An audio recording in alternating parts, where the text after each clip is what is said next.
Muy buenas noches, ¿cómo están? Bienvenidos a Días Contados. Cerramos la semana revisando quiénes son los personajes de una semana que deja harta noticia, que ha sido bastante intensa, y esta revisión la haremos con un invitado, con el exministro secretario general de la Presidencia del anterior gobierno de Sebastián Piñera, Juan José Ossa, que le tocó además a casi un año de instalado el proceso constituyente y ya terminando su labor, precisamente facilitar las cosas, imposibilitar más bien dirían algunos, desde La Moneda con el inicio del trabajo del órgano redactor. Así es que va a ser buena una mirada de su parte en retrospectiva. También recibimos a Alejandra Jorquera en Días Contados para revisar lo que fue dejando también las entrevistas y las declaraciones de nuestros entrevistados acá en el programa. Y además Alejandra trae detalles de lo que fue esta reunión entre el presidente Ricardo Lagos y el presidente Gabriel Boric. Empieza Días Contados, contamos todo, contamos con todos.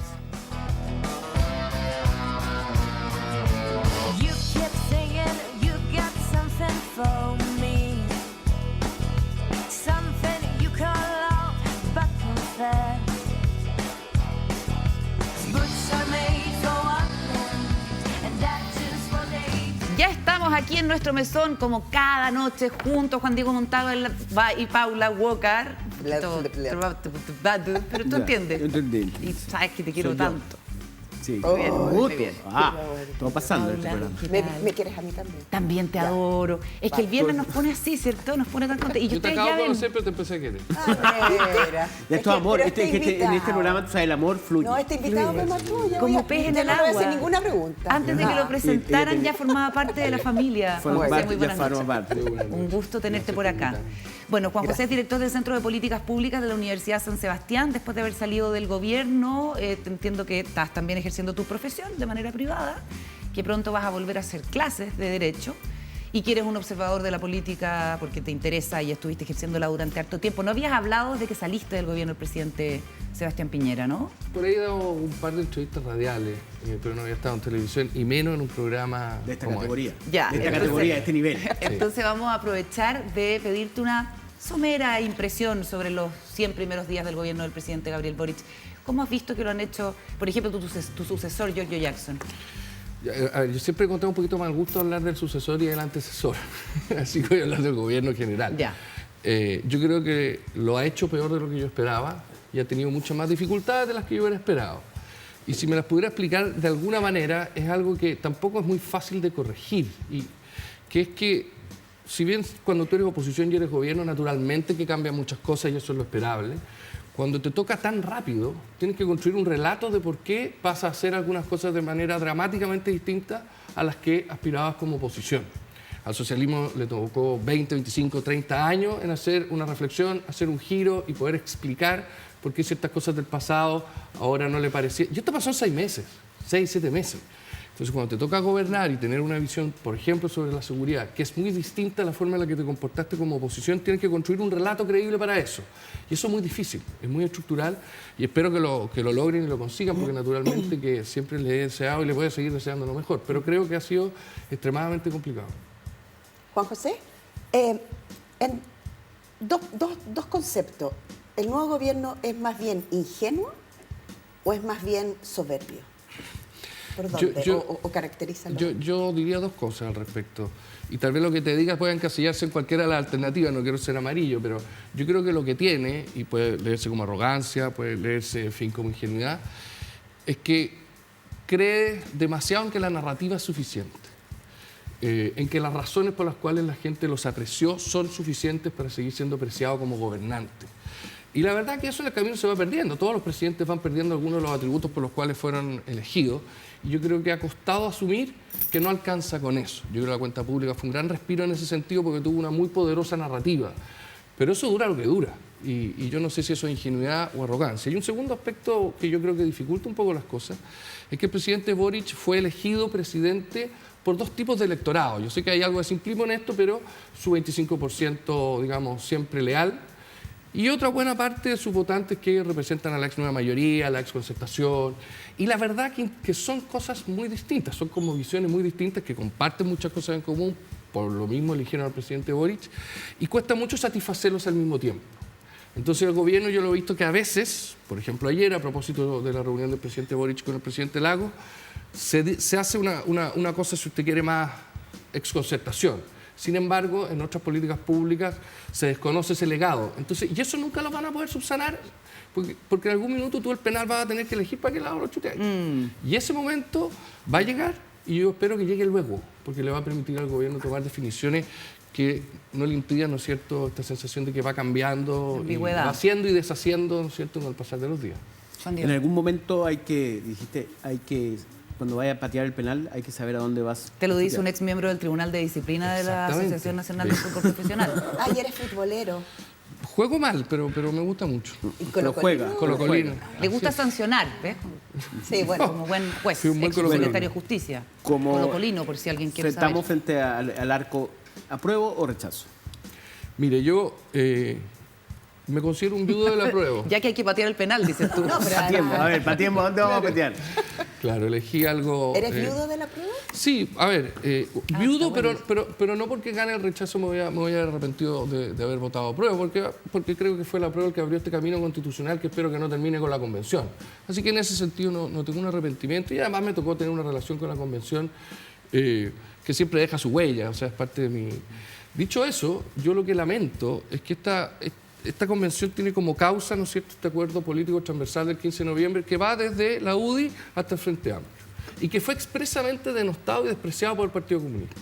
Sin embargo, en la convención tengo la idea que los comunistas se terminaron imponiendo mucho más de lo que querían a esta propia convención. De ahí nace principalmente mi desilusión, que parte de esta idea que es un poquito más conceptual, pero finalmente se traduce en lo que no me gusta del texto, y que son infinitas razones. Así que, ya que tengo que chutear el penal lo voy a chutear al rechazo y voy a ponerme a disposición de una tercera vía lo antes posible, si es que alguien quiere invitarme, naturalmente. ¿Pero por qué te defines como viudo? Porque voté apruebo y tenía una esperanza distinta de esta convención. Esperaba un texto distinto, esperaba un texto que recogiera a las distintas sensibilidades, esperaba un texto más moderado, más corto, más minimalista, y la verdad que eso no resultó así. Y en consecuencia, y no resultó así en buena medida, en mi opinión, por lo que digo. Finalmente estuvo muy dominado por quienes al 15 de noviembre no le tenían un aprecio. Y la definición mínima, propia de ese acuerdo del 15 de noviembre es que teníamos que oírnos, que teníamos que tomarnos de las manos para buscar una salida institucional, que teníamos que buscar espacios comunes, y quienes la despreciaron fueron quienes finalmente la llevaron en la convención. ¿Y la expectativa? Entonces, en ese sentido soy un viudo, de todas maneras. ¿Y la expectativa del trabajo de la derecha, o de las derechas, como las han descrito, en la Convención Constituyente, ¿cómo están? ¿Tu expectativa al trabajo que ellos hicieron? La verdad que yo los vi completamente aislados, arrinconados. Entonces, la verdad que la opción entre, como quien dice, colaborar, negarse a todo, daba un poco lo mismo. Si hicieran lo que hicieran, no iban a ser oídos, y eso ha sido reconocido por muchos. De hecho, ha sido valorado por algunos. Usted escucha al convencional Stingo, él le ve una gracia a eso. A la exclusión. Exactamente. O sea, yo creo que nadie duda que fueron excluidos. Algunos le dan gravedad y otros lo consideran una gracia. El convencional Arboe lo dijo hace muchos meses, que este era un error, excluir a un sector relevante, porque no solo son 30 y tantos miembros de la convención, sino que si usted mira el Congreso, tienen mucha representación. Sí, la verdad que esta elección tuvo ciertas particularidades, las de los miembros de la convención, que no necesariamente lo que ahí está es exactamente lo que los chilenos esperan, por ejemplo, la derecha mucho más que ese porcentaje. Los convencionales de izquierda te dicen, la gente de la derecha llegó con la pata arriba, para usar la analogía futbolística, oponiéndose a todo porque no creían en la redacción de un nuevo texto, solamente querían defender, no todos, pero muchos de ellos, el texto actual. Entonces así era como difícil dialogar. Es que yo insisto, yo creo que da un poco lo mismo. Obviamente uno puede tener una opinión sobre que si es mejor colaborar, trancar la pelota, hacerlo siempre, hacerlo a veces, que hay ciertos límites, o más bien crucemos el charco, eso. Pero la verdad que da un poco lo mismo, porque lo cierto es que nunca fueron invitados a ninguna conversación, como tampoco lo fueron Fuachaín, Felipe Arboe y tantos otros. O sea, yo diría que fueron muchos los excluidos. Todo lo que oliera al pasado fue excluido. A ti, como ministro, le tocó toda la etapa de formación de la convención, ¿no? Y como que fue bastante polémica, hubo bastantes críticas al gobierno, hubo un encargado, aquí era Aristía, que estaba a cargo de... Encina, perdón. Que estaba a cargo de armar todo este proceso que fue muy cuestionado, salió, después no fue fácil la implementación. ¿Cómo ves esta evolución de la convención? ¿Cómo ¿cómo empezó cómo viste tú al principio y cómo ves al final la salida de la convención? De 4 de julio a 4 de julio. Así es. Bueno, yo distinguiría lo que fue la instalación de ese domingo 4 de julio con algunas cosas que ocurrieron al día siguiente. Ese día se logró reunir a 155 personas que no se conocían en mitad de una pandemia, con una televisación al mundo de lo que estaba ocurriendo. Se logró elegir una presidenta y un vicepresidente. Fue un tremendo acierto que nosotros designáramos a Carmen Gloria Valladares de todas maneras en el manejo de las tensiones que ocurrieron. Estuvimos muy cerca de algo similar a la toma del Capitolio, se agredió a la prensa, se le tiraron piedras y finalmente ese domingo en la noche las cosas quedaron andando y eso es motivo de orgullo, porque es motivo de haber cumplido por lo demás con nuestro deber constitucional.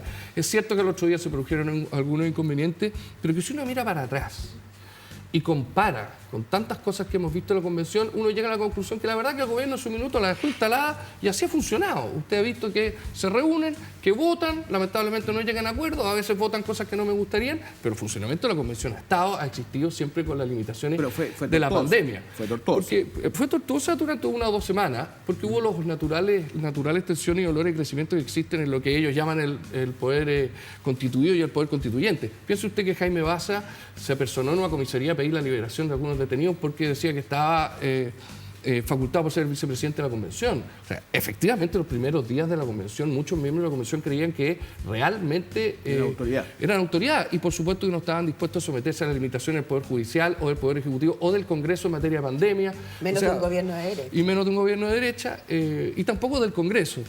Entonces, si yo veo lo que fue esa puesta en escena el 4 de julio y veo lo que espero que ocurra este próximo 4 de julio, desde luego veo que hay una mejora.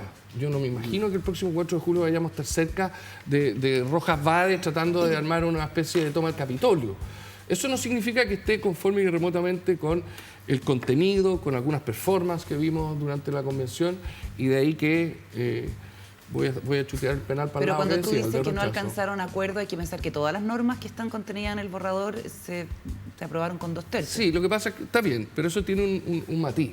Cuando tú tienes un plazo para legislar, un determinado quórum es una garantía, pero al mismo tiempo estás bastante forzado a ir aprobando. O sea, esto no es el Congreso donde tú te eliges a 4 años plazo, donde después te reemplaza otro personaje, la mayoría de las veces tu mismo partido. Esto es un año. Y llega un minuto en el cual tú te demoras 3 meses en redactar un reglamento, 6 meses en empezar a redactar el borrador de la Constitución, la mitad del plazo que se les entregó. Y tú que eres miembro de la Convención, tienes que empezar a aprobar las cosas. Claro. Entonces te vas conformando. Probablemente no van a decir eso quienes prestaron su voto en la mayoría de estos 2/3, pero yo creo que hay mucho de, bueno, vamos conformándonos y que sea lo menos malo posible. Y en ese sentido lo de los 2/3 yo no lo considero necesariamente, a ver, es la regla democrática de la votación y tiene la validez que tiene, pero no considero que porque esté aprobado por esos 2/3, esos 2/3 estén en su corazoncito muy contentos con el texto. ¿Qué es lo que más te gusta del texto actual? Lo que más me gusta son dos cosas. Sobre todo elevar a rango constitucional algunos derechos sociales que no lo estaban como tales, como por ejemplo el derecho a la vivienda.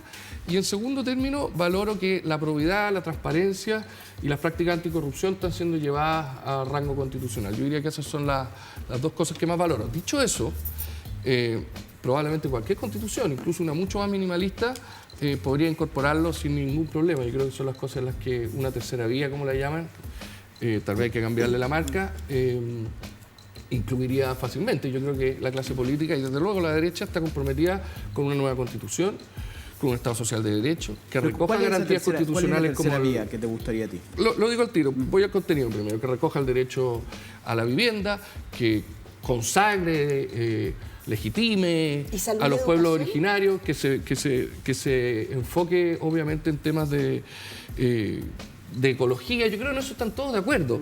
La multiculturalidad, no así la plurinacionalidad. Y en materia de salud y educación probablemente la derecha tiene que asumir que muchas cosas han cambiado y que, a ver, la derecha va a estar disponible para garantizar todos los derechos sociales que permitan ciertos niveles de libre elección de las personas, y al final es eso. Nadie está diciendo que ni la educación ni la salud tengan que estar garantizadas. La pregunta va a ser si va a estar solo garantizada por el Estado o va a haber la posibilidad de elegir una u otra alternativa. Para que nos alcance el tiempo y revisar los personajes de la semana, respóndele a Juan Diego el tema de la tercera vía, ¿cómo lo ves? Y después entramos en nuestros seleccionados. Yo lo único que te puedo decir, pues no me toca a mí encabezarla ni formar parte, es que lo único relevante es que esa tercera vía sea aplicable plebiscitada al final.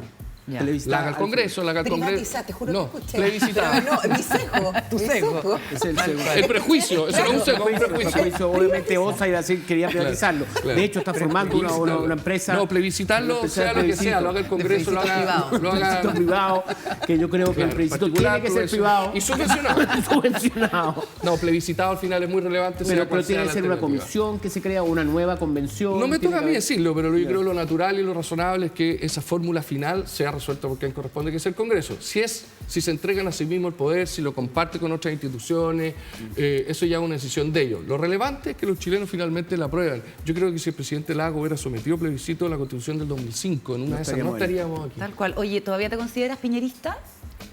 Lo he sido, lo soy y lo seré. Muy bien. ¿Y qué te parece que no hayan invitado a los presidentes? A mí me parece un tremendo desacierto. No me sorprendió, la verdad. Yo siempre los noté en las reuniones que teníamos muy temerosos como del qué dirán. ¿No es cierto? ¿Qué dirán de que me hayan visto con el ministro? ¿Qué dirán de que el presidente de la Suprema participe en la ceremonia? ¿Qué dirán? Es una especie de temor probablemente que no se vaya a saber. Y en ese sentido no me extrañó. Y a su vez viene a hacer la ratificación y confirmación de que lo que se pretendió es partir de cero, negar todo lo que hubiese existido en el pasado, así que no me extrañó. Me pareció que las tres respuestas, cada una a su manera y cada una acorde, ¿no es cierto?, sus distintas características, fueron muy apropiadas. ¿Y te identifica el preámbulo?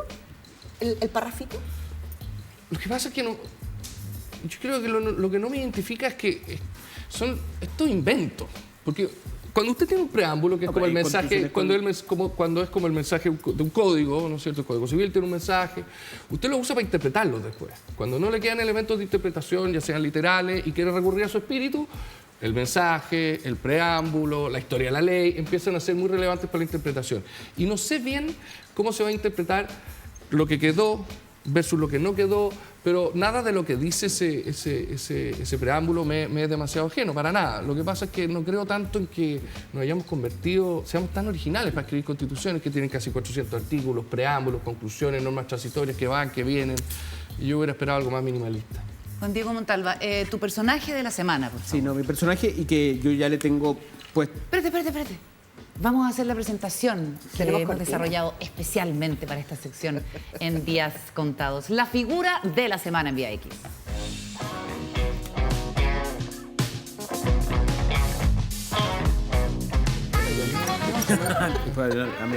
Ahora sí, Juan Diego. Oye, esta fue una semana con mucha noticia y con muchos personajes haciendo noticia. ¿Por quién te decantas? Sí, no, yo elegí a Manuel Monsalve, que es un personaje que yo creo que cada día tiene más relevancia.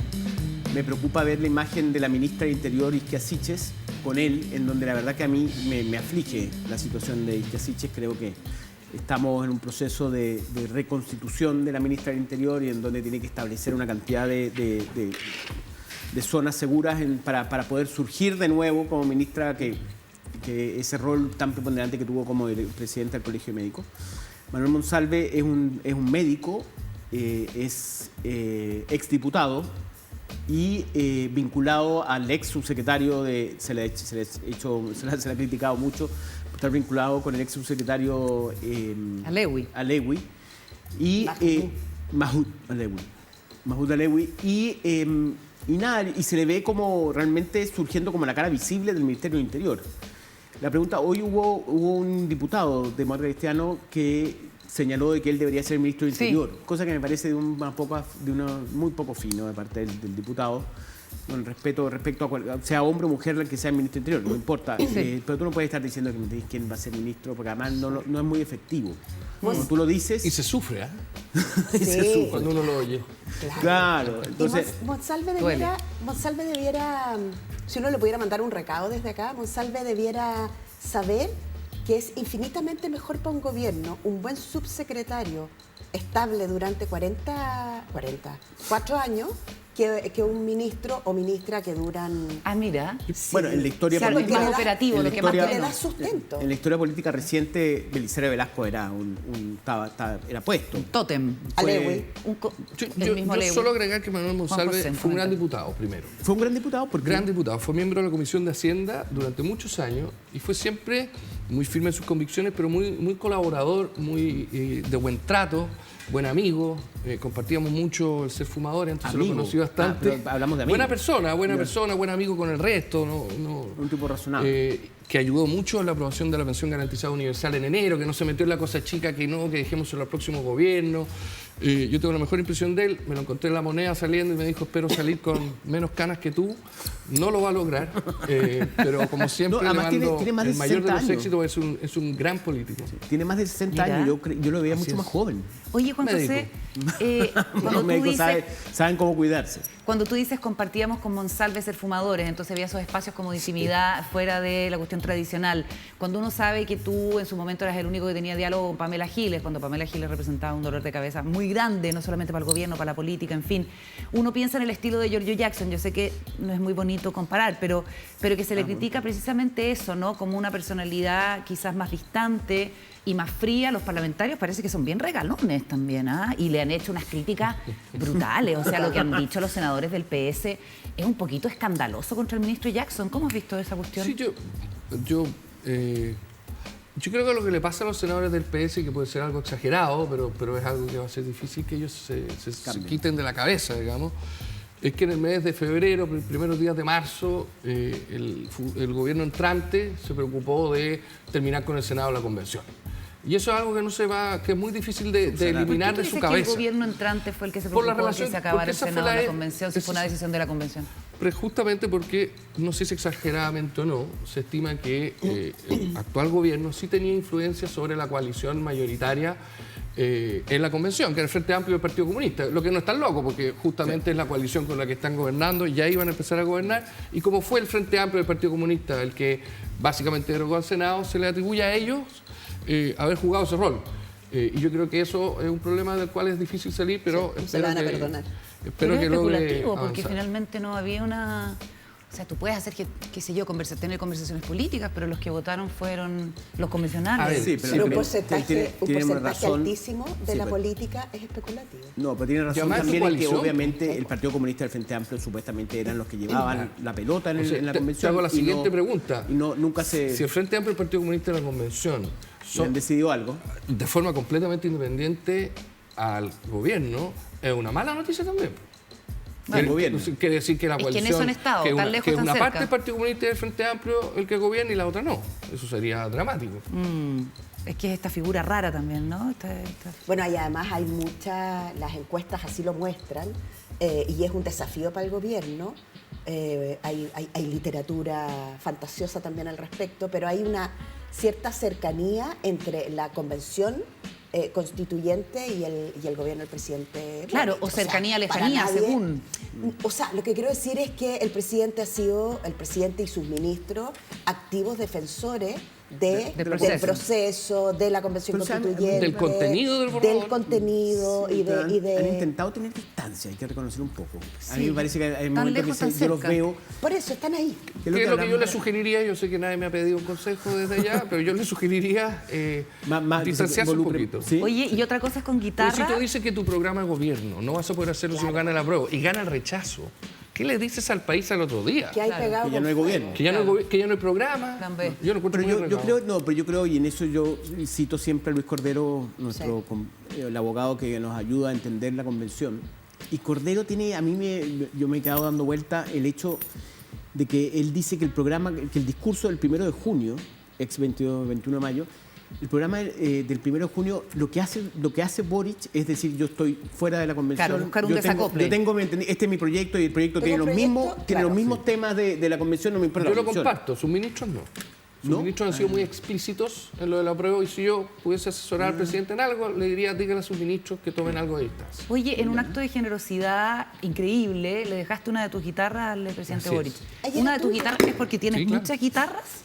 No, tengo no tantas, me robaron una, además mi favorita. No te la robaron en La Moneda. No, del estudio. Y la verdad que ordenando mis papeles y ya teniendo que llevarme mi guitarra, recordé algunas conversaciones con el entonces diputado Gabriel Boric respecto a la música, sus ganas de seguir avanzando en un instrumento y decidí dejársela en su oficina con una nota bastante más larga que lo que se ha dicho que otras cosas con guitarra, bastante más afectiva, ¿Pero en el mismo por supuesto. sentido?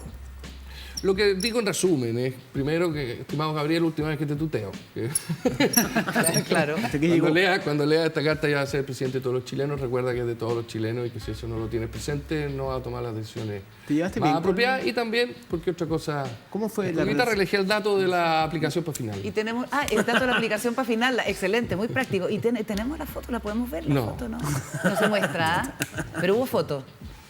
Tengo una foto. A propósito y recién ayer recuperé la otra guitarra. ¿Otra guitarra? Que estuve un par de meses, 100 días. Guitarra. Más de 100 días sin poder tocar. Que no tocas la guitarra. Mira. Bueno, qué generoso. Juan José, a propósito del gesto y de tu relación con el presidente cuando era parlamentario, ¿ves cambios en el presidente Boric en el proceso de convertirse en el presidente de la República de Chile?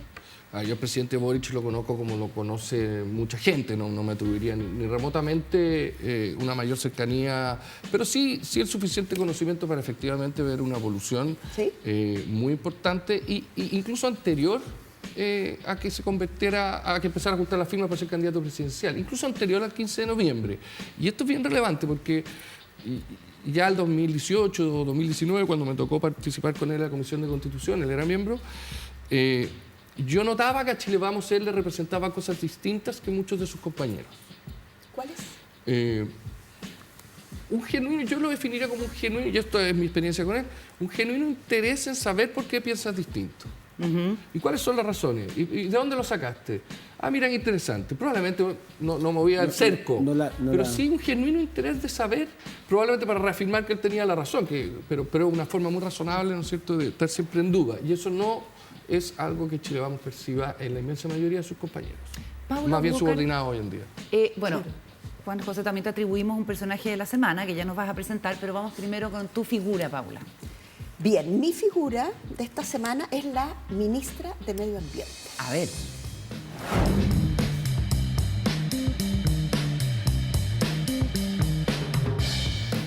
Que podría ser como tu hermana, Paula. Somos, bueno, y por aquí está el córner de los rulientos, tú también tienes rulos. Lo tiene bien cortado. Sí, lo tiene corto, lo que pasa es que rulo. Bueno, pero de la tribu de los rulos, la ministra de Medio Ambiente me parece que es el personaje de la semana por un par de cosas. Primero, creo que tiene una formación que permite que la discusión del medio ambiente sea una discusión con datos. Y yo creo que esa discusión con datos es una discusión muy relevante porque tenemos muchos terraplanistas en todas partes y no solo antivacunas, sino que también anticambio climático, gente que no lo cree, gente que por cierto piensa que esto es una pelea entre crecimiento y hippies ecologistas. Y creo que la ministra tiene una tarea súper importante. Me gusta porque decide con datos. Me gusta porque además es una persona que entiende que su trabajo no es solita, sino que es un trabajo transversal. Y porque ayer la noté con mucho coraje, pero también muy dialogante. Entonces creo que es una persona que es el rostro del gobierno ecologista. El gobierno del presidente Boric se define con distintos motes, feminista, ecologista, reformista, y nosotros en esta mesa le hemos puesto un gobierno de transición constitucional también. Así que el rostro del gobierno ecológico me parece un súper buen rostro. No tengo nada más que decir, entonces tenemos que me parece perfecto. a conversar. Está muy bien, sí. De hecho, yo quisiera preguntarle a Juan José a partir de lo que ha tenido que liderar la ministra Maísa Rojas, que es el anuncio del cierre de Codelco Ventanas y más bien manejar la crisis ambiental que hay en Quintero Puchuncaví.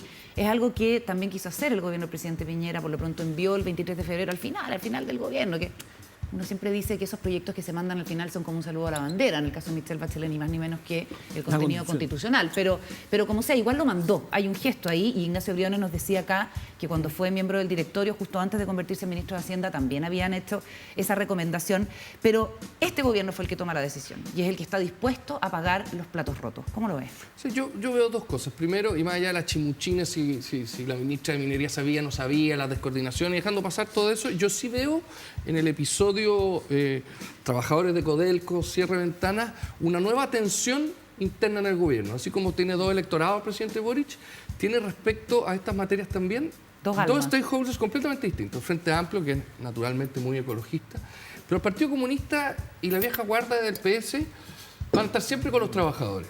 Y esta es una tensión que va a ser permanente también cuando tenga que tomar este tipo de decisiones. El proyecto que presentó el presidente Piñera, y que yo no entiendo bien por qué lo retiraron, porque era complementario a todo esto, tenía una gran gracia. Usted sabe que Ventana está obligado legalmente a refinar, ¿no es cierto?, básicamente todo el cobre que le llegue, especialmente a los pequeños y medianos mineros, en ese lugar. Y ahí está la duda, la crítica de que entonces, no son lo que hacía este proyecto chicos. de ley, y aunque lo fueran, lo que hacía este proyecto de ley era mantener esta obligación de solidaridad de Codelco de refinar a todo aquel que le contribuyera, ¿no es cierto?, pero dándole libertad de hacerlo en otro lugar. Por ejemplo, en Chagre, que es más al norte. Entonces yo no veo por qué esta flexibilidad no pudo haber sido parte de este diseño. Porque entiendo que el argumento es que con los trabajadores el compromiso es que en el proyecto quede explícitamente establecido que se va a seguir fundiendo. Eso es muy sencillo en plantas de Codelco. Usted conserva el proyecto y hace una indicación. Sí, pero es política.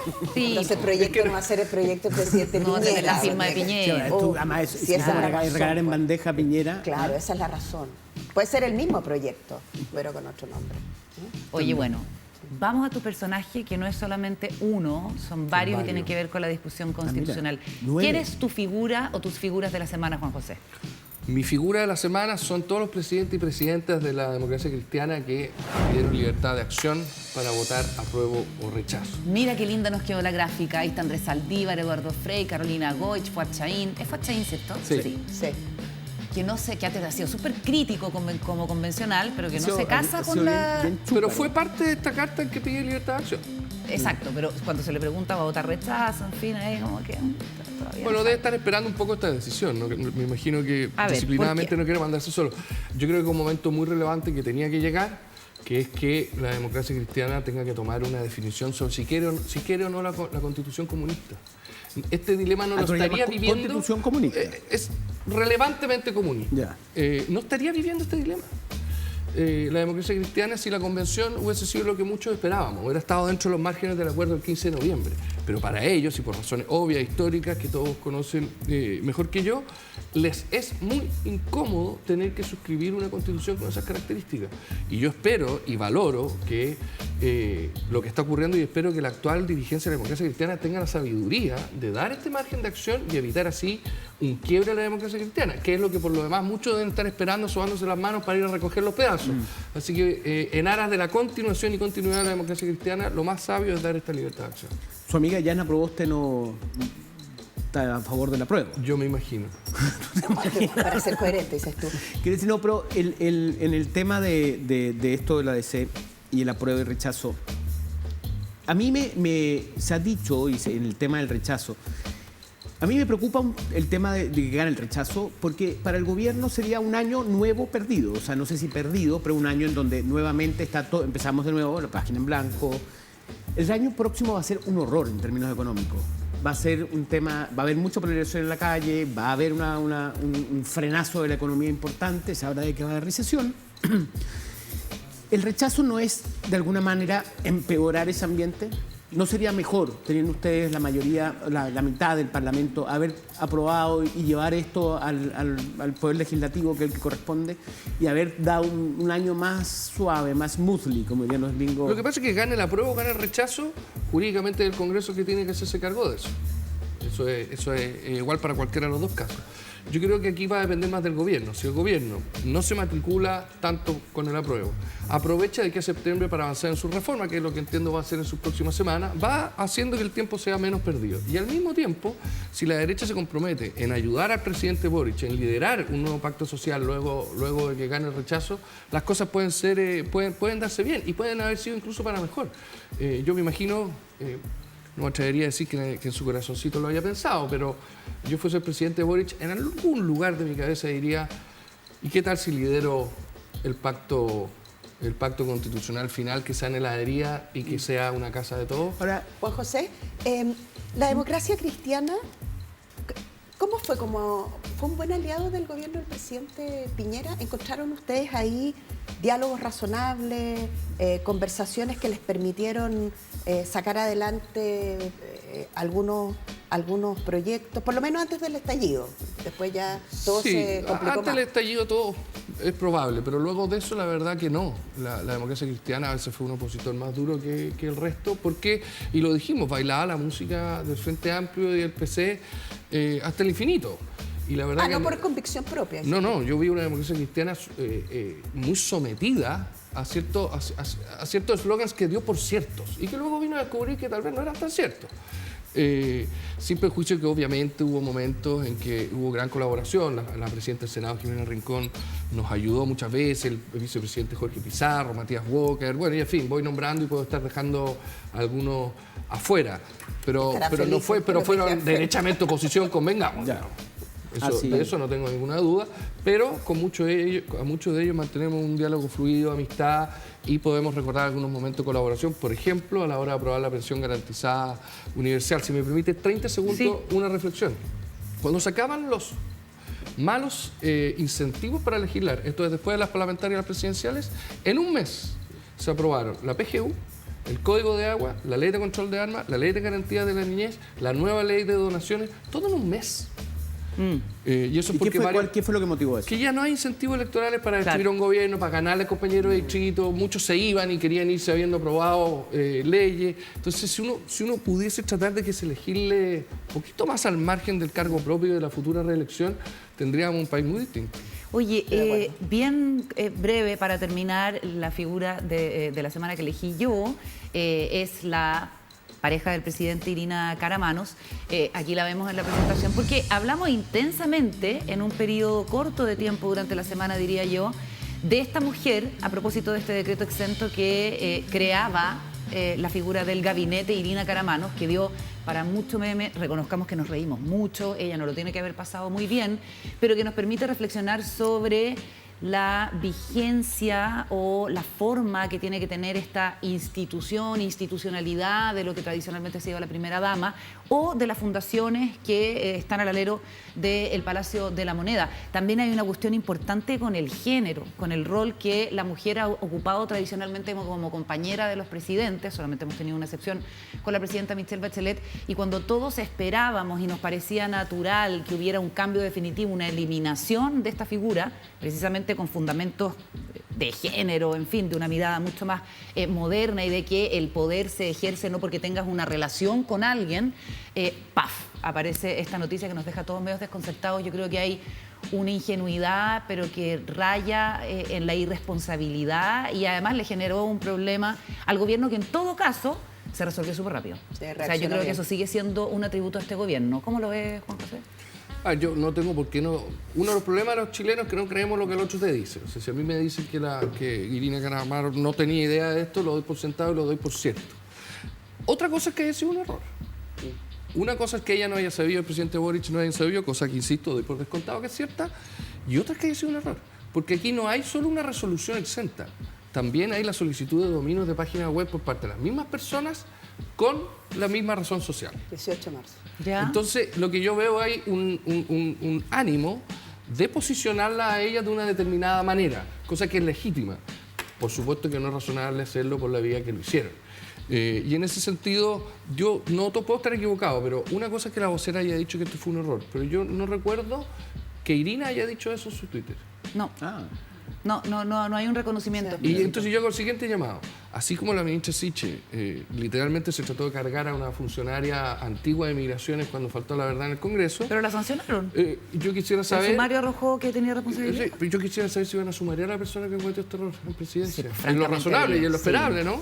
No, es que había que sacar a esa persona, francamente. Sí. Paula, lo último. Me quedo con una sola pregunta final, con varias. Podemos invitarte más veces. Pero me quedo con una pregunta final. ¿Hay algún mea culpa con el tema del gobierno del presidente Piñera y el tema de derechos humanos? A ver, nosotros consideramos que hubo momentos de violencia sorprendentes, sorpresivas, no esperadas, muy graves, muy profundas. Consideramos que las fuerzas policiales, en la mayoría de los casos, hicieron un tremendo esfuerzo por cumplir con su labor, que es cuidar a los chilenos, cuidar el orden público. Pero desde el minuto uno, el presidente Piñera y todos quienes trabajamos en el gobierno también dijimos que había situaciones que habían excedido las potestades de las policías que tenían que ser investigadas.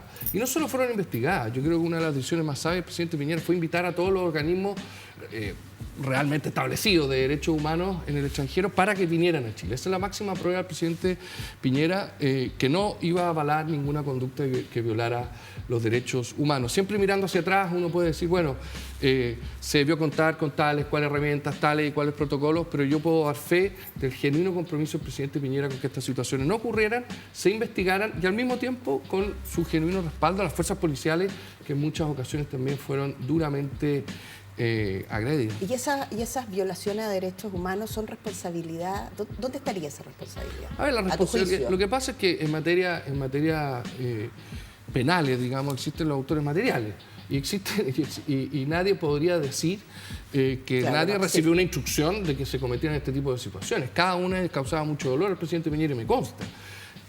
Así que en ese sentido, pero también quiero volver a insistir, en algún minuto parece que en Chile lo que diga el Poder Judicial, la Fiscalía es medio indiferente, ¿no es cierto? Cada uno le atribuye responsabilidad al otro porque le cae bien o le cae mal. Son los tribunales los llamados a resolver estas situaciones, pero naturalmente que quienes gobiernan un país no son responsables de las situaciones particulares e individuales muy condenables que puedan ocurrir. ¿Se mandaba solos Carabineros en algunas cosas? No es un tema de mandarse solo. Yo creo que en buena parte Carabineros se vio completamente superado por algunas situaciones y hay otras situaciones individuales que son sumamente condenables, que tienen que ser investigadas y que naturalmente todos repudiamos. Muy bien, esperamos tenerte de vuelta, Juan José. Muchísimas gracias por la compañía. Un gusto. Encantado. Hacemos una pausa, al regreso comentamos lo que va dejando esta semana con la Alejandra Jorquera, las mejores entrevistas acá en el programa y un reporteo sobre el encuentro entre Ricardo Lagos y Gabriel Boric. ¿Cómo está, presidente? Muy bien. ¿Y usted, presidente? A la vuelta. Antes, WOM tiene algo que contar. Como el encuentro de los papas. Volvemos a Días Contados. Seguimos analizando lo más importante de la semana junto esta vez Alejandra Jorquera. ¿Cómo estás, Ale? Bienvenida. Bien, gracias, chiquillos. Qué bueno verlos. Hoy un comentario sobre la conversación anterior con el exministro Osa. Sí, alcancé a escuchar una parte. Yo solo querría como recordarnos a todos que en esta cosa respecto a los derechos humanos y a las violaciones de derechos humanos que ocurrieron durante el gobierno de Sebastián Piñera, fue Sebastián Piñera quien nos dijo a todos los chilenos que estábamos en guerra. Y eso marca una manera de mirar el tema de los derechos humanos distinta a la de cualquier otra persona. Y nos sacó a los militares a la calle y tuvimos 500 personas con pérdida ocular relativa o total. Total son 2, digamos. Entonces, no nos olvidemos nunca que Piñera le declaró la guerra a los chilenos. Gracias. Alejandra. Ahora, Bueno, guardando... sí. A ver. Aquí me metí en un problemita más o menos. No, a ver, pero incluso en guerra hay derechos humanos. O sea, perdón, en guerra es cuando están las convenciones de Ginebra. Sí, por eso te digo. Claro, eso pero durante una declaración de guerra te da chip libre para la violación de derechos humanos. No debería de dar chip libre, no. Pero sucede, po. Dime en qué guerra no. Oye, bueno, ayer se produce este encuentro que el propio presidente Boric sube a sus redes sociales sacándose la selfie con el presidente Ricardo Lagos en la Fundación Democracia y Desarrollo del exmandatario socialista y hay una serie de interpretaciones. Hay gente que dice que esto de alguna manera puede dificultar que muchas personas voten a prueba, que por Dios que ha cambiado de opinión el presidente Boric, que aparecen hartos tuiteos antiguos de que en el fondo Ricardo Lagos encarnó como la profundización neoliberal en el país y generó una serie de problemas. En fin, veamos el tuit donde se verifica el encuentro entre ambos presidentes. Ahí dice: hoy me reuní con el expresidente Lagos a conversar sobre Chile y sus tremendos desafíos. La historia de nuestra república es siempre más grande que cada uno de nosotros por separado. Ya se viene escuchar y aprender de quienes nos antecedieron. Seguimos. Y ahí está la fotografía de los dos. Y uno como que entendió que el presidente Boric generó este encuentro. No. ¿No, ah? No. Fue al revés. No. Hasta lo que yo he podido averiguar, el presidente Lagos está llevando a cabo una serie de encuentros que él lo hace habitualmente, ¿eh? Se reúne como con gente de distintos partidos, etc. Y este parece que era un encuentro que tenían pendiente hace un buen rato. Se encontraron en lo de cuando Rosa Debé, la rectora de la Chile, asumió, después del Instituto Chile, donde habló, donde habló Boric. Y donde habló Boric, haciendo ahí como la primera bajada, podríamos decir, de lo que fue después esta reunión.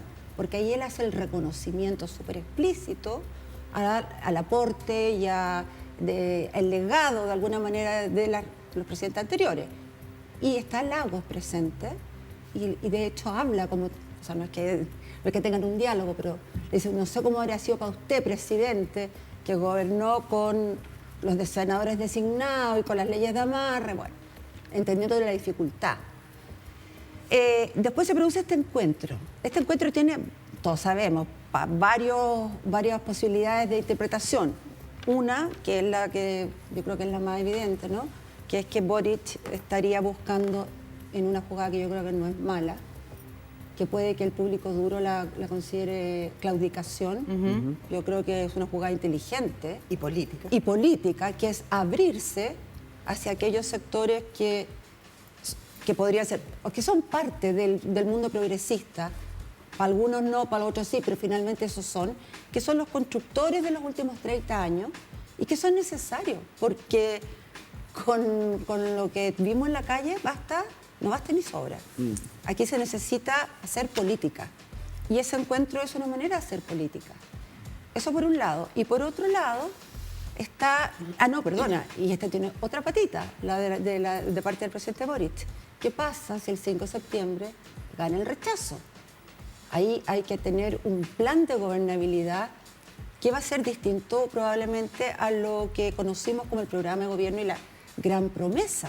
Y para eso se necesita tener las relaciones abiertas con este mundo, que es el mundo socialdemócrata, por llamarlo de alguna manera, ¿no? La exconcertación. Claro, pero no hay que irse tan lejos porque la DC está en otro enredo. Pero ojo, pero podría entrar en esta... Una parte, la DC, que está dividida. Y por otro lado está, ¿qué es lo que está buscando Ricardo Lagos? Ya. Ricardo Lagos, hasta donde yo tengo entendido, está teniendo estas reuniones, primero con el presidente porque es obvio, porque se trata del presidente de la República, pero él se va a reunir con otros presidentes de partido. ¿De partido Lagos con otros presidentes? Con otros presidentes de partido. ¿La segunda reunión sabemos cuál sería? Hay una versión que dice que podría ser con el de Renovación Nacional. Con el presidente... ¿Quién es el presidente de Renovación Nacional? Chaguán. Ah, tienes razón, pues Chaguán. ¿Cómo no se le olvida a veces porque rotan? Bueno, en fin. Y que es una versión.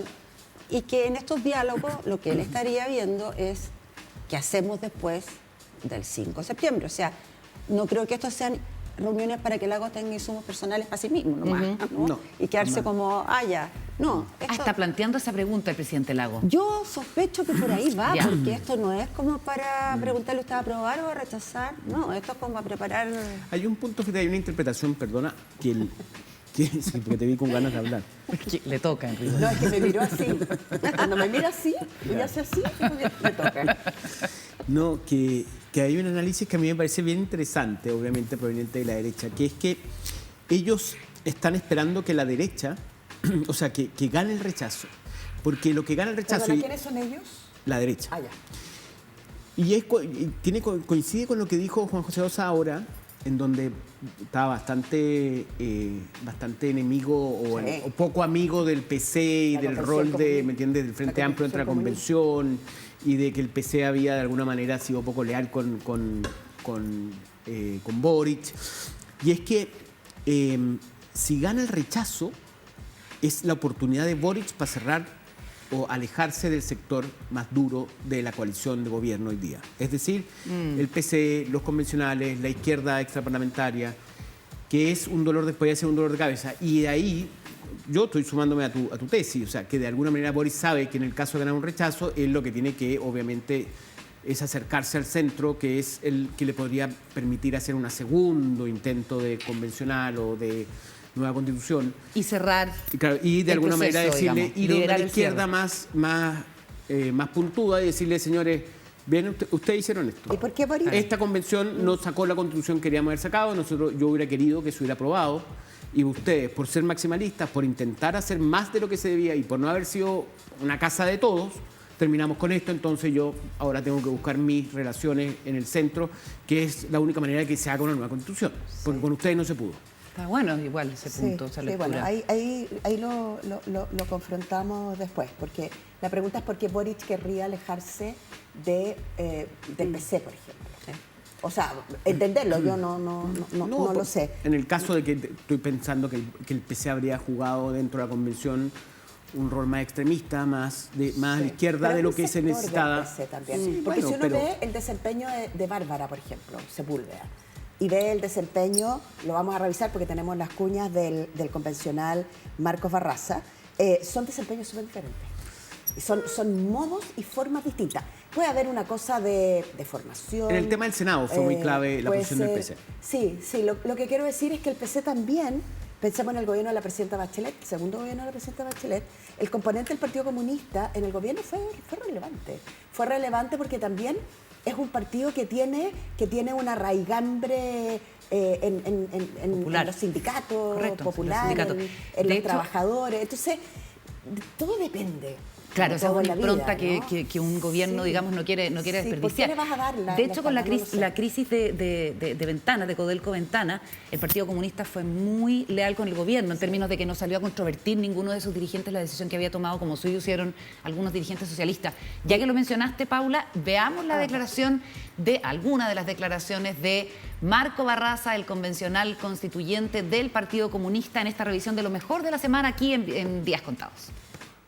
La campaña del rechazo está instalada desde el día que se constituyó la Convención Constituyente, hace casi un año, de manera sistemática, difundiendo contenidos, ideas distorsionadoras respecto al proceso constituyente, con un hasta ahora ilimitado gasto, digamos, de recursos por parte del rechazo, instalando mentiras. No estaba la Paula en esa edición del programa. Uy, ¿verdad? No estaba. Pero en tu puesto. Bueno, hizo un buen desempeño en todo caso, ¿no? En tu puesto. No te creas. Paula, te tienen noticias. Claro. Paula, te tienen que contar algo. Te tienen noticias. Tenemos algo que contarte, Paula. Va a haber otro hombre en esta mesa. Oye, los convencionales comunistas, los y las convencionales eran 6. Y siempre, bueno, se ha ido diciendo cada vez con más, digamos, con un tono más de crítica desde quienes no están de acuerdo con el trabajo de la convención, que esta es la Constitución de Barraza, lo dijo la Jimena Rincón, por ejemplo, o la Constitución comunista, como decía Juan José Osa, porque es bastante evidente la labor de articulación que han tenido al interior de la convención. ¿Cómo lo ves, Ale? No es ni la convención comunista ni es la convención de Barraza. No, eso es... Discrepo completamente de lo que dijo Jimena Rincón y también de lo que dijo Osa. No, yo tengo bastantes reparos en general con Barraza. No tiendo a estar muy de acuerdo en general nunca con él. Pero creo que... voy a retomar lo que dice la Paula. Esta cosa respecto al Partido Comunista ya cae como en la caricatura. Esto de decir, por ejemplo, que la democracia cristiana está como subyugada o que termina bailando al ritmo del Partido Comunista, a mí me parece una falacia al porte de un edificio. Yo creo que la convención el documento y lo que ha pasado en la convención es lo que es, no es más que eso. Efectivamente, el PC puede haber tenido un protagonismo que tiene que ver con su articulación, pero porque así es la estructura del PC. Y así todo, articulado y monolítico, como suele ser, uno nota grandes diferencias entre ellos mismos en los énfasis, en los tonos, al punto de que de repente uno puede leer declaraciones. A mí me pasaba con Barraza, no me acuerdo en este minuto qué declaración, que digo, a ver, ¿qué quiere Barraza? ¿Que gane el rechazo? ¿Quiere que gane el rechazo? ¿A dónde va? ¿Y tanto así como para el rechazo? No sé si esto puedo estar exagerando, pero que son como disfuncionales al proceso mismo, ¿me entendí? Tú dices que estaba remando para otro lado. No digo que Barraza reme para otro lado, digo que ha hecho declaraciones que son desconcertantes. Para una persona tan alineada. A diferencia de otros miembros del PC dentro de la convención que son bastante más, no voy a decir correcto, no es un problema de corrección, bastante más ordenados. Menos ambiguo. Y más cautos, sí. Barraza ha sido súper ambiguo. ¿Tú cómo lo viste con Diego? No sé si la Paula que no estuvo en la entrevista ¿quieres comentar algo, Paula? Gracias, porque como no estuve no la vi, entonces me haces un pase de viste verla. No tengo idea de la entrevista. Yo quiero retomar quiero retomar. Te damos tiempo, Pablo, puedes hablar. Sí, Cuéntanos de Barraza. Puedes ver, te podemos poner la entrevista, la podemos ver al aire. ¿Sabes qué me pasa con el tema del comportamiento? No el comportamiento, yo creo que lo que pasó o lo que ha pasado en la Convención Constituyente tiene que ver con la política y con el poder y con cómo tú vas instalando tus temas. Entonces, cuando le preguntábamos a Osa recién, a Juan José, ¿cómo veía él el comportamiento de la derecha en la Convención Constituyente? Es súper fácil victimizarte, a pesar de que son 37 personas, claro, y decir, oye, pucha, no nos dejaron, nos aislaron, porque es más fácil operar de víctima en la vida que hacerte cargo de decir, mira, a mí me importan estos temas y me voy a jugar por estos temas. Uno no puede condenar a un grupo de personas porque se juegan por sus temas con los cuales fuiste al territorio y dijiste, elíjanme como constituyente porque yo voy a ir a defender el agua, los derechos sociales, la plurinacionalidad, la bla, bla, bla, bla. ¿Pero por qué? O sea, ahora que ellos defienden lo que tenían que defender, los castigan. A la derecha, que tiene un rol y que podría haber encontrado maneras de... Está bien que es difícil, yo entiendo que es difícil para todos los que están ahí, pero tú no puedes juzgar a un grupo de personas porque han hecho bien su rol. Dicho eso, a mí me gustan liderazgos un poco distintos. Yo creo que el liderazgo, por ejemplo, a propósito del Partido Comunista y lo que ha hecho, a mí me gusta mucho el rol de la Bárbara Sepúlveda. Me parece que es una persona dialogante, que es una persona capaz de reconocer errores. Sí.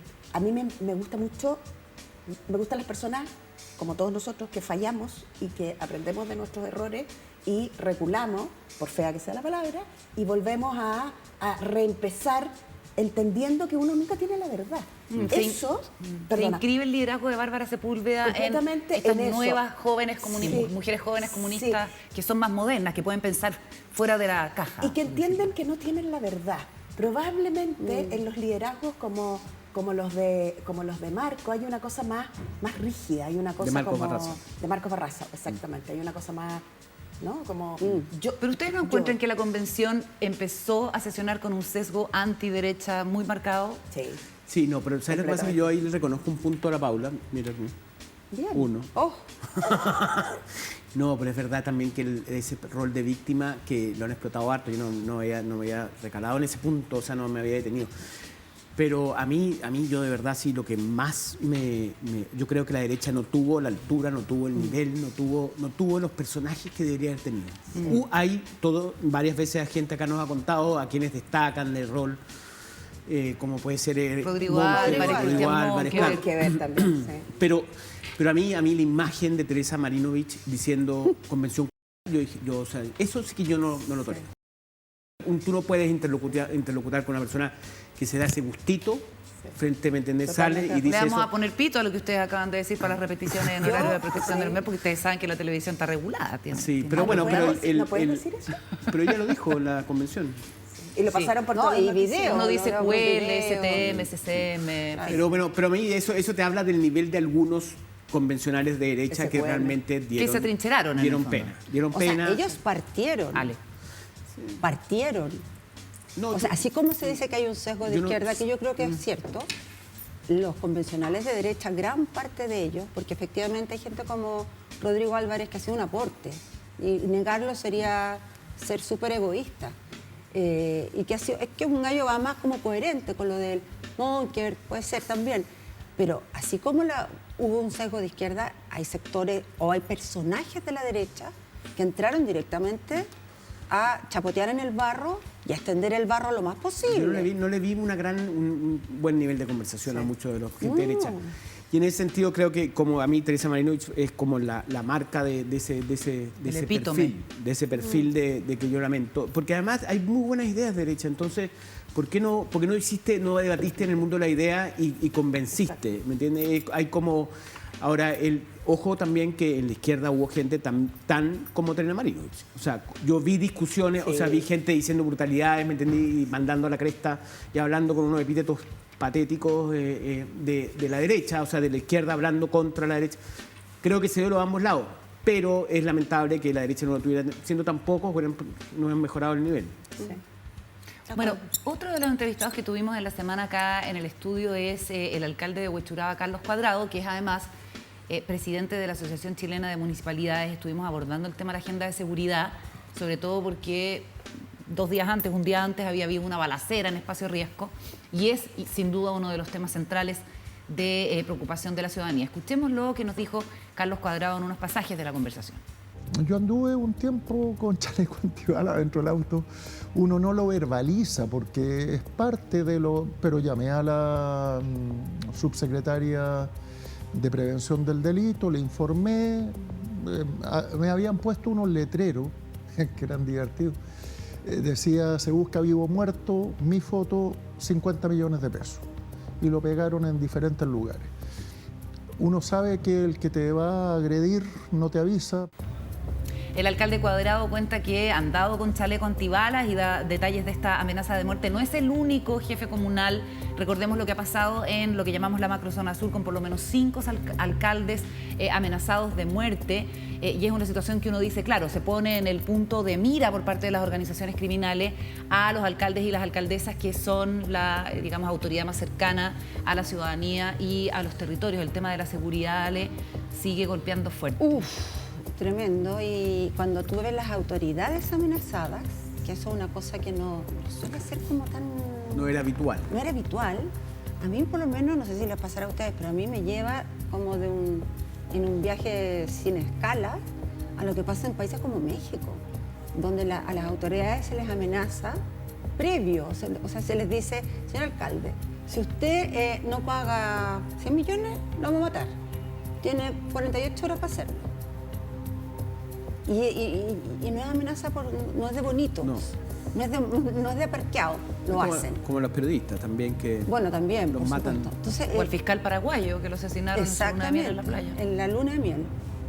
No, yo este tema lo encuentro tremendo y sobre todo con las autoridades locales, que son las que están más cerca del territorio, que son las que mejor conocen y que son las que probablemente más logran trabajar en este tema, porque son ellas, esas autoridades, las que se requieren para algún día reconvertir lo que está pasando en nuestra ciudad y en el resto del país en materia de delincuencia. Sin ellos no se puede. A mí me pareció interesante la entrevista con el alcalde de Huechuraba, lo que el alcalde contó que estaba haciendo y cómo ir poniéndole freno, o por lo menos ir encauzando. Claro. La delincuencia. Yo creo que lo que él hace es una cosa bien la opción preventiva. Por la delincuencia. Claro, las condiciones que eventualmente... Efectivamente. ¿Y preventiva por qué? Porque todos sabemos que los territorios son súper injustos.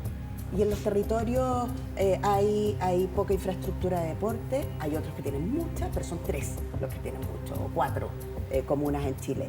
La gran mayoría tiene poca infraestructura para que las chiquillas y los chiquillos puedan practicar deporte, para que puedan tener oferta cultural, para que puedan tener espacios donde juntarse a bailar, por ejemplo. No sea una amenaza a que te puedan violar o a que te vayas a encontrar con el vendedor de droga, ¿no? Entonces, es lo que decía, yo creo que una pelota en la mano, el que tiene una pelota en la mano no lleva una pistola en la otra. Exacto, entonces me parece que es muy relevante en ese sentido, y en este caso es Cuadrado, pero hay distintos alcaldes y alcaldesas, la alcaldesa de La Pintana es alguien que también está haciendo un esfuerzo muy grande. Y ese es el esfuerzo que debiera conducirnos como país, es decir, comprender que si uno no es preventivo desde que son chiquititos, y eso incluye colegios, liceos, escuelas, comportamiento entre los compañeros y las compañeras, la manera de resolver los conflictos que tenemos en nuestras familias, la forma en que tratamos a nuestros hijos y nuestras hijas. Entonces, en ese sentido me pareció que era una entrevista súper interesante. Reveladora. Sí. Yo quería decir una cosa que yo le dije el otro día aquí a raíz de, no me acuerdo que estábamos conversando, pero a mí la entrevista a Carlos Cuadrado me recordó en alguna medida lo que se hizo en Medellín. Claro, estamos hablando de Medellín, se hizo una verdadera revolución, digamos. Urbana. Sí. Urbana. Se fueron copando los espacios. Sitio Eriazo, que existía, se ponía un centro cultural. Cancha donde los narcos vendían la droga, se llenaba y se convertía en un parque con, no sé, con juegos. Y la red de funiculares, la red funicular para comunicar, claro. Y se fueron copando los espacios, la municipalidad, la alcaldía de Medellín, y fueron copando todos los espacios los narcos con con actividades para los jóvenes, con centros culturales, con centros donde habían computadores, y le fueron quitando espacio. Y hoy día Medellín es una ciudad que no tiene nada que ver con el horror que era hace 20 años. Claro. Sí, bueno, a mí Juan Pablo Luna, un cientista político de la Católica, en una entrevista me contó que el narcotráfico hace lo mismo, va copando. ¿Pero eso? Va copando, va y le paga a la asociación de vecinos, le paga y le hace la cancha a los niños que quieren jugar fútbol, va y pone... Y ellos se van instalando y así se logra una legitimidad que no... Y que es lo que hay que batallar como Estado. O sea, el Estado debería tener un rol más... Que no permitir que lleguen estas personas con tanto dinero, además. Claro, y que sea la alternativa, además, porque entre un niño que ve la situación y lo difícil que va a ser salir de ese hoyo, el narcotráfico es la manera rápida de tener dinero. O sea, ¿cómo compites con eso, no? Sí, la diferencia entre el Estado y el narcotráfico es que el Estado no te pide nada a cambio, en el fondo. Exactamente. O sea, aquí está la plaza, vote por mí o vote por el que venga, el voto es secreto, no te pido nada a cambio. No pide la lealtad del narcotráfico. Exacto, pero el narcotráfico te regala un equipo de fútbol y simplemente... Pasaste a ser rehén de ellos. O sea, eres rehén por la comida que te dan, por la luz que pagan, por el arriendo que no sé qué. Y eso hace que... Y tienen armas. ¿Ah? Bueno, obviamente, y tienen armas. Sergio Fajardo se llama, el exalcalde de Medellín, que hizo esta cuestión transformadora y que fue candidato a la presidencia recién, sacó muy poquitos votos.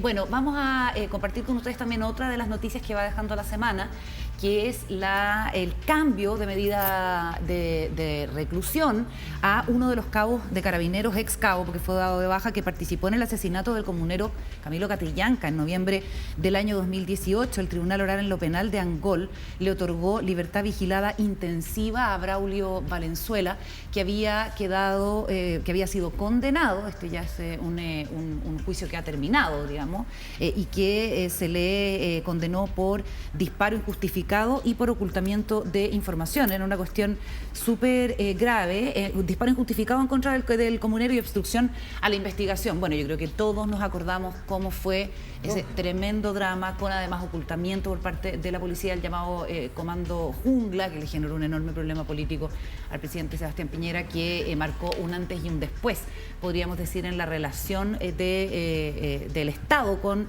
las comunidades, y todo lo que se había empezado a trabajar de alguna manera se fue por la borda, y también un cuestionamiento muy profundo a Carabineros. Y ayer comentábamos, Ale, del momento en que el presidente Gabriel Boric tenga que tomar la decisión de ir a la macrozona, a la llamada macrozona sur. Entonces, con hechos como estos también uno dice, claro, porque es otro elemento más que enturbio, que tensiona, ¿no? Claro, porque después de una noticia como esta, más allá que yo no sé, la condena la de él era por...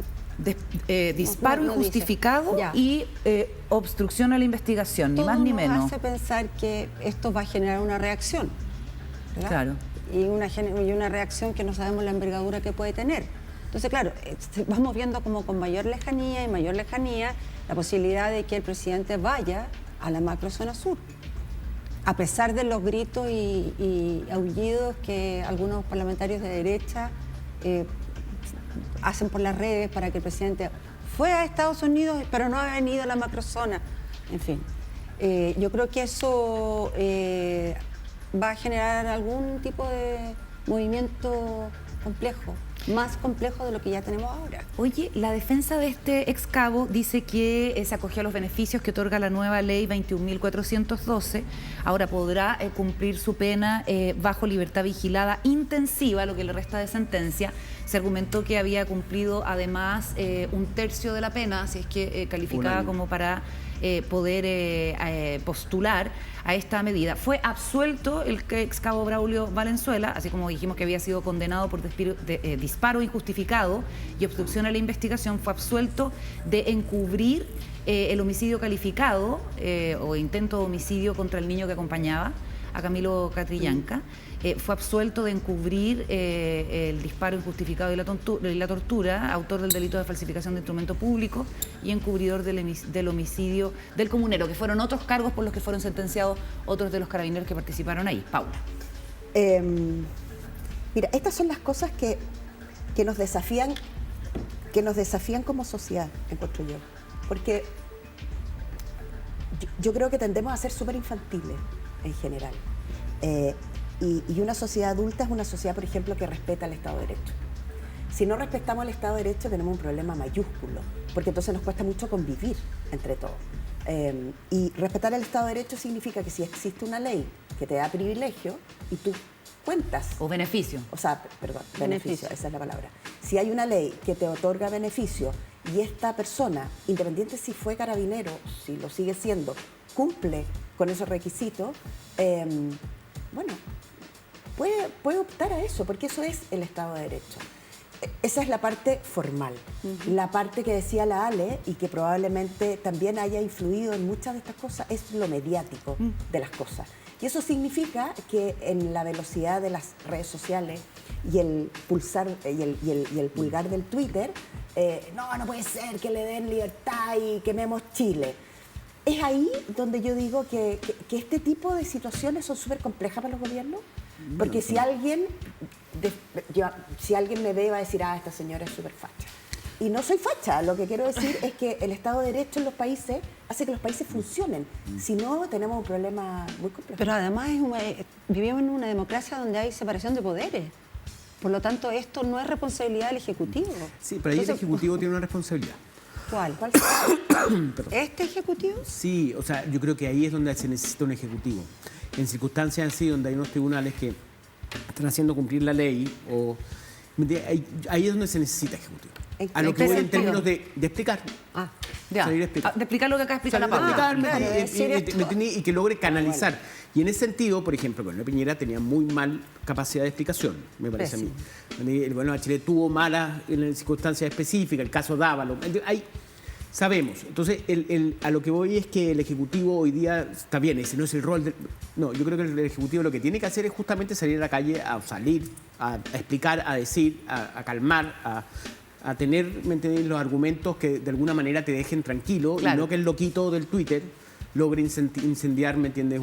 Hay que ver si el gobierno va a estar en condiciones de hacer eso, ¿no? De tener esa distancia, porque obviamente es un caso que está como en el ADN. Pero ahí se ven, ¿no? Se ven los campeones. Sí, lo que pasa comentario le pasó. No, lo que pasa es que yo creo que en estos temas como los que pone o sea, lo que decía la Paula, efectivamente falta adultez, pero además hay una cosa que es como una ceguera y una defensa a ultranza sin pensar dos veces.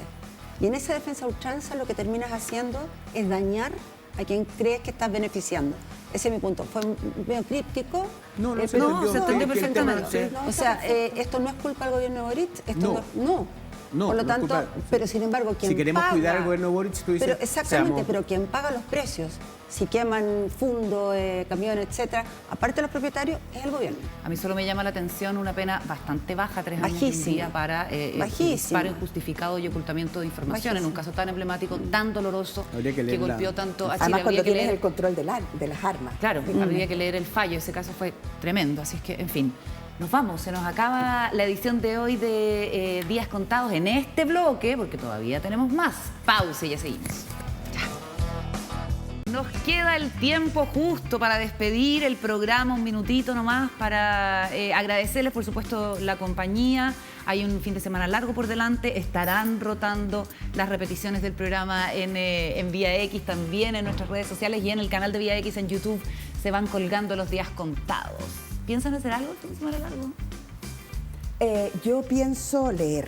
Leer, qué rico, buen panorama. Pienso leer y ordenar mi casa. Y ordenar. Es que con este programa mi casa es un... Has dejado todo bastante botado. Hay un servicio de ordenadores y ordenadoras. Sí. ¿En serio? ¿Lo has utilizado todo? Son secos. No, fíjate, no. Como que hay algo, hay un toque que me impide... que me toquen las cosas, me las cambio. Pero es que dicen que realmente uno descansa como de cabeza porque son profesionales del orden. Entonces, ¿Y si después no encuentras? No, porque llamas a la profesional de te hacen una capacitación. Que te dice, que te conteste una grabadora. Y ahí, eso es un servicio extra. Te capacitan en contar tus propias no, cosas. Sí, y tú también quisieras encerrarte y leer patas arriba. Sí, vamos a ser una persona tranquila. Ya, yo voy a aprovechar de salir de Santiago porque la verdad es que, a pesar de... Bueno, llovió. Adivinen dónde voy. Adivinen dónde voy. A Valparaíso. Donde voy siempre, Valparaíso. Sí, maravilloso, para poder respirar un poquito. Bueno, les agradecemos, ha sido una semana muy intensa, llena de noticias. Esperamos que la próxima, que es semana corta, tengamos muchas más cosas que compartir con ustedes que sean de su agrado. Que estés muy bien, Pablo. Igualmente, que lo Hasta pase luego. bien. Hasta luego. Hasta luego. Chao. JD.